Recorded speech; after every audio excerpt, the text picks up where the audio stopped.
I think if I hear you call me Becky one more time, six-pack, I'm gonna pop your tops. All six of them. Who are you?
First, it was just for fun.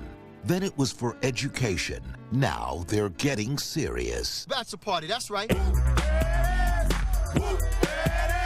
I hear you're getting married. Too bad. Oh, no, he's not married yet.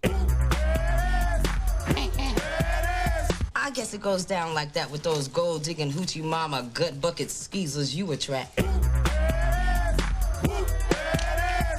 Boy, just be yourself. If people don't like you if you're being yourself, fuck them.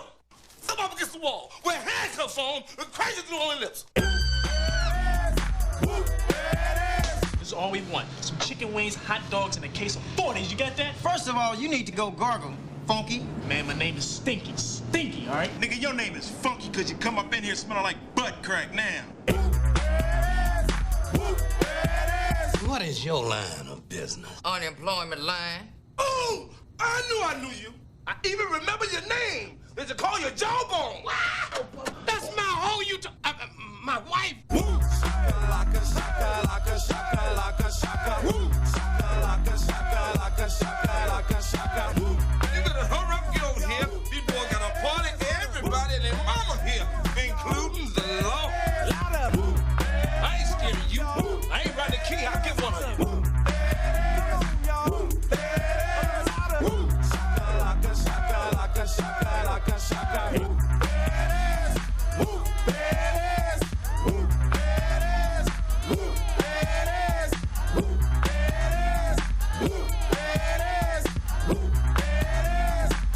House Party 3. It's 1 o'clock. Do you know where your testicles are?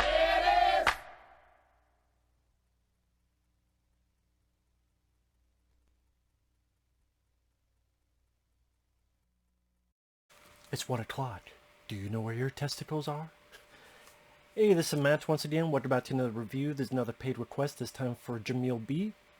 And for those interested in requesting any other type of videos or topics or reactions, random, whatever, feel free to send either directly to my PayPal or join my Patreon. Both links are down below in the info box. I'll get to it as soon as I can. And this is for House Party 3, which I have as part of this collection. And there's actually 5 movies, but these are the first 4. The first House Party I quite enjoy. The second film, not really big on. The third film, I actually rather enjoy this one. And then the fourth, fifth, well, fuck them.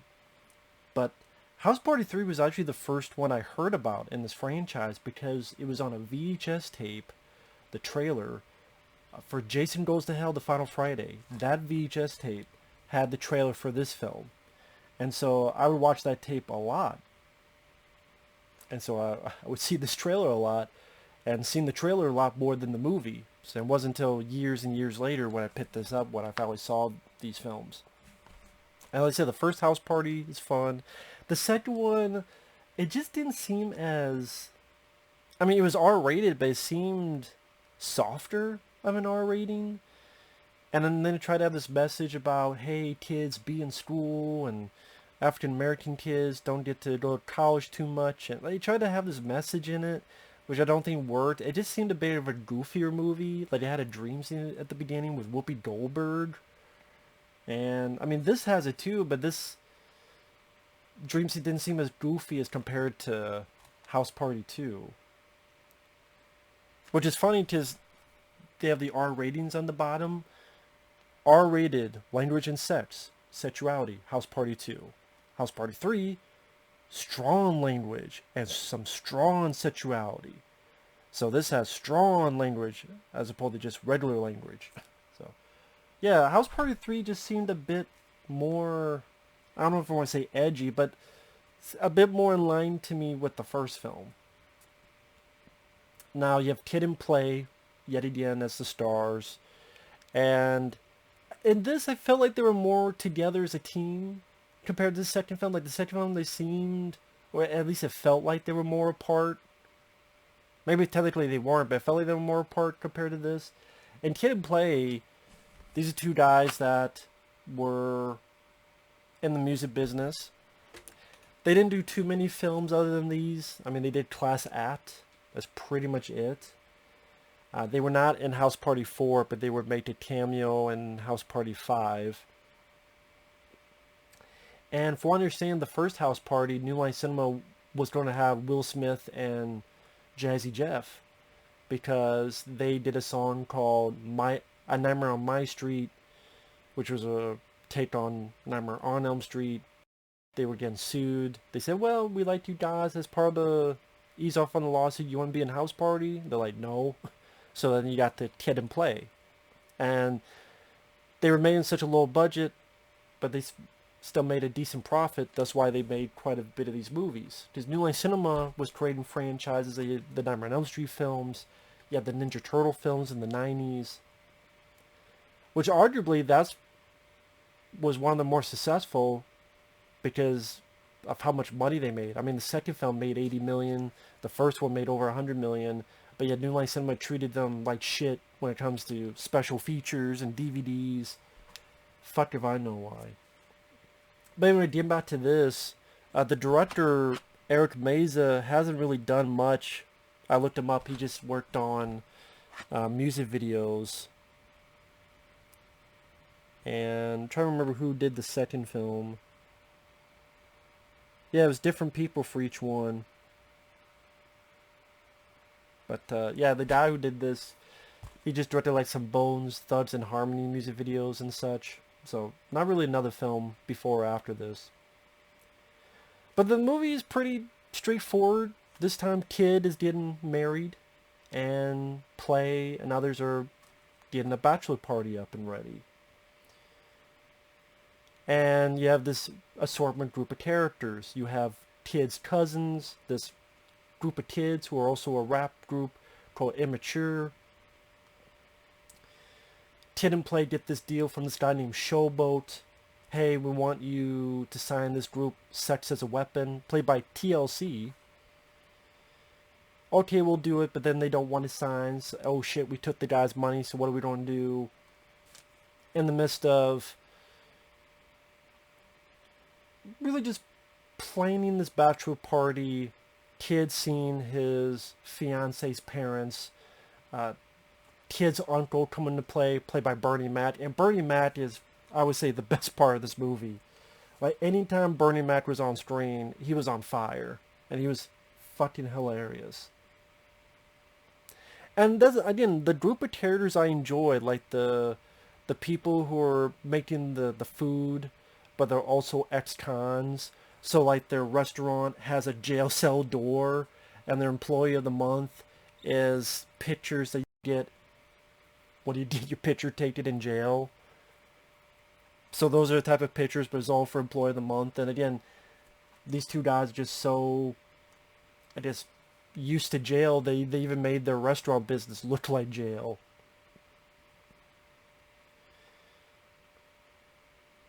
And I don't know, I liked a lot of the dialogue in this. And some of it, if I remember and if I can, I'm going to put the trailer at the beginning of this review. And like Kid and Play, I thought they had a nice likability to them in all these movies. At least the three they starred in. I'm going to kick you in the nuts and make your jaw swell.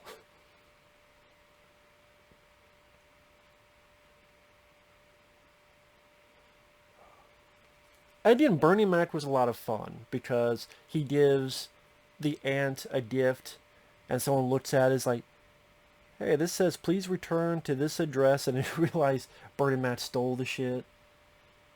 Or these immature kids are taught this back to him. Oh yeah? Bernie Mac's like, oh yeah? Yeah. That's what I thought you said. And he's like ready to beat the fuck out of the kids. Or he's giving a pep talk to a kid. It's like, if people don't like you for being yourself, fuck them. Fuck them against the wall with handcuffs on and crazy glue on their lips.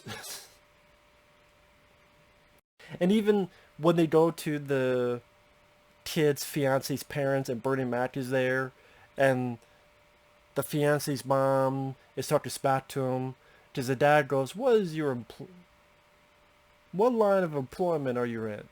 No, what was the term? What was the line? Oh, what line of work you're at? And she's like, the unemployment line. Oh, I've seen you. I even remember your name. Does they call you Jawbone? Yeah. That's my whore you're talking about. I mean, yeah, you saw that in the trailer, granted. If I remember to put it in there. But like, there's another funny line where she starts talking about his mom, and then Bernie Mac pulls out a knife and goes, you know what? That's it. You talked about my mama. I have to cut you. That's the rule.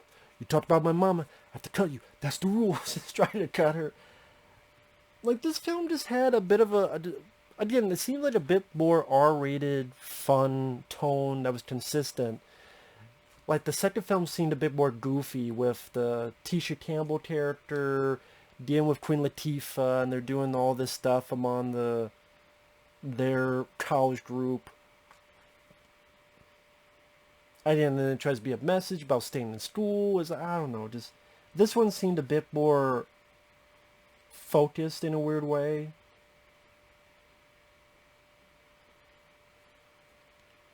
And as a comedy, at the end of the day, did it make me laugh? Yeah, it made me laugh quite a bit.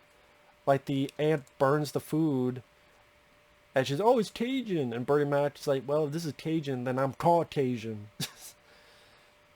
Chris Tucker, Sally, he's not in the film too much. He's in the film for, like, one scene. Although, he does, I think this is the first movie that he was in.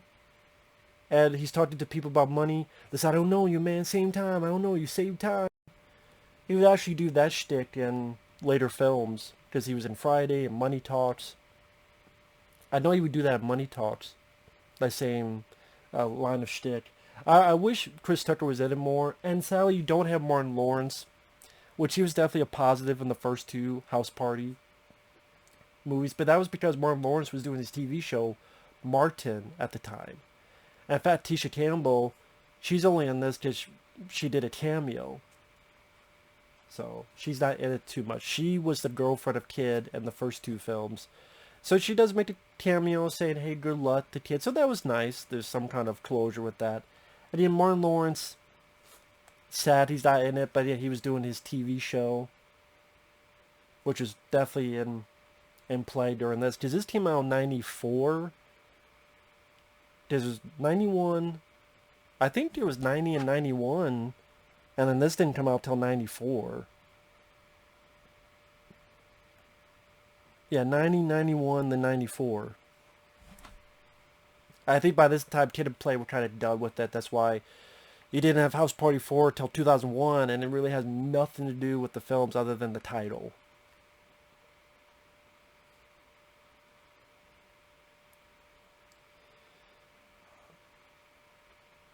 Let's see. Oh, another thing that I thought was fun. I got a kick out of this.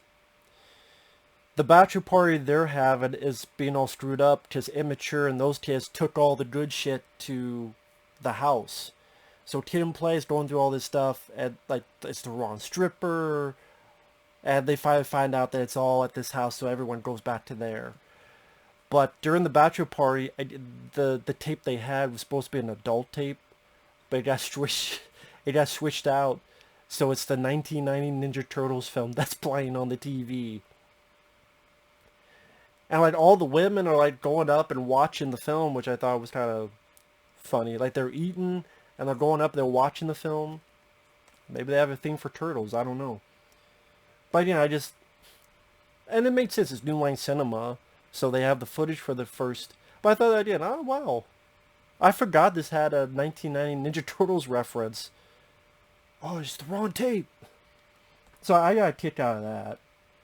I do wish we saw more of Kid and Play at the actual party at the house. I mean, we do see him at the other bachelor party, but, you know, it's called a house party. So I kind of wish we saw more of them dealing with up and down crazy stuff at the actual house party. I mean, they do deal with TLC, and they do sing, make some noise, noise. So it's kind of their last song to sing to fly off from the franchise. So yeah, I mean, Martin Lawrence is missed. Nothing in the plot is really going to break any barriers in terms of comedy. I did get quite a few laughs out of the... Well, not quite a few. I got a decent amount of laughs. Mainly from Bernie Mac. But yeah, Kid and Play did fine. I don't mind them. I don't mind their acting, their presence. To certain people, there's a lot worse people who are rappers. Like 50 Cent can't act for shit. Kid and Play are better than 50 Cent in terms of acting. And there's a lot of other rappers you look to. Like, Kid and Play is actually pretty decent for what they need to be.